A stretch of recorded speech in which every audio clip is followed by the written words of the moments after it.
Carbon fiber. Carbon fiber. Carbon fiber.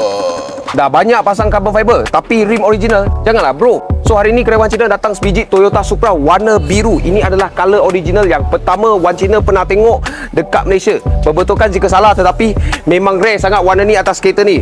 So hari ni dia nak datang tukar rim dengan tayar sebab rim original kecil dengan hodo.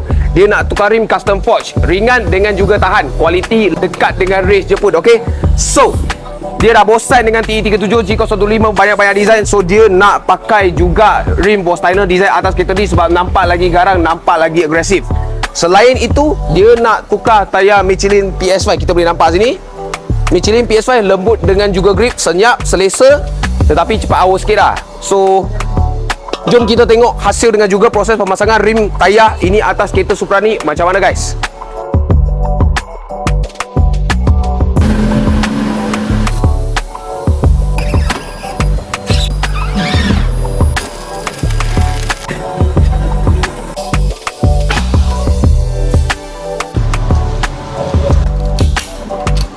So guys, inilah hasil selepas Toyota Supra ini dipasang dengan rim custom forge 19 inci dengan juga tayar Michelin. Kita boleh nampak kereta dah nampak lagi garang.